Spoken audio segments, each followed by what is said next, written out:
letto millanta storie di cavalieri erranti, di imprese di vittorie, dei giusti sui prepotenti, per starvene ancora chiuso coi miei libri in questa stanza, come un vigliacco ozioso, sordo ad ogni sofferenza.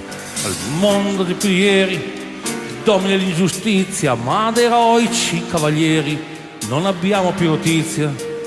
Proprio per questo Sancio c'è bisogno soprattutto di uno slancio generoso, forse anche un somamato. Fammi apprendere la sella, che è il mio impegno ordimentoso.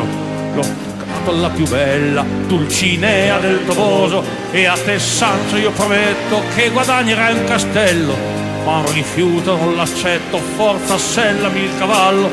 Tu sarai il mio scudiero, la mia ombra confortante, e con questo cuore puro, col mio scudo rondinante, vedrò con la mia lancia l'ingiustizia giorno e notte, come vero della Mancia, che mi chiamo Don Chisciotte.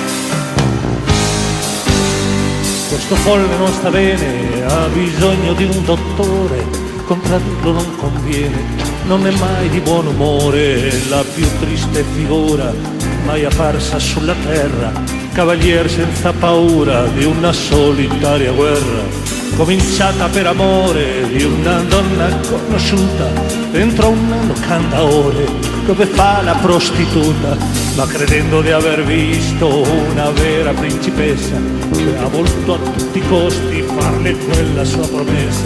E così da giorni abbiamo solo cacci nel sedere, non sappiamo dove siamo, senza pane, senza bere, questo pazzo scatenato che è il più ingenuo dei bambini, proprio ieri si è scontrato fra le pale dei mulini. È un testardo un idealista, troppi sogni nel cervello, io che sono più realista mi accontento di un castello, mi farà governatore, avrò terra in abbondanza, come è vero che anche ho un cuore e mi chiamo Sancio Panza. Salti in piedi Sancio e tardi, non vorrai dormire ancora, solo i cinici e codardi non si svegliano l'aurora. Primi indifferenza e disprezzo dei valori, e per gli altri riluttanza nei confronti dei doveri.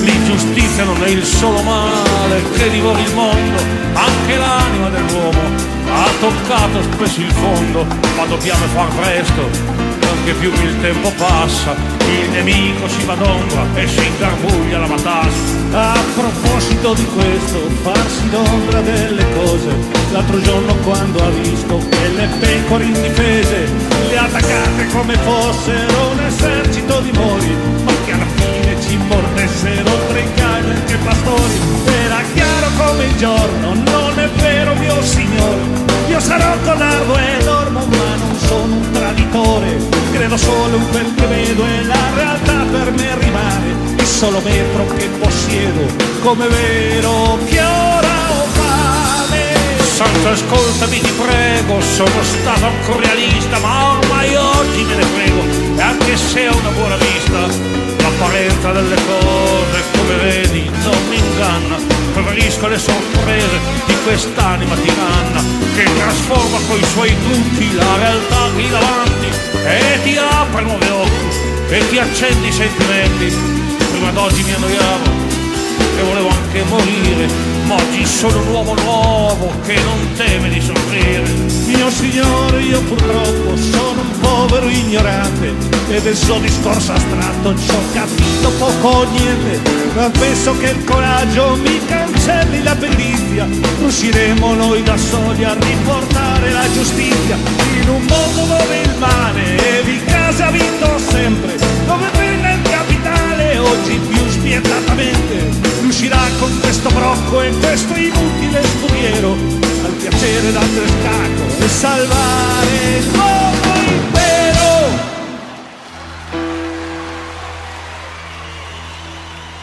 Mi vuoi dire, caro Sancio, che dovrei tirarmi indietro perché il male ed il potere hanno un aspetto così tetro? Dovrei anche rinunciare ad un po' di dignità, farmi umile e accettare accettare che sia questa la realtà, il potere l'immondizia della storia degli umani, perché se siamo soltanto due magici mortali, vedremo il cuore in faccia l'ingiustizia giorno e notte, siamo i grandi della mancia, Sancho Panza e Don Chisciotte.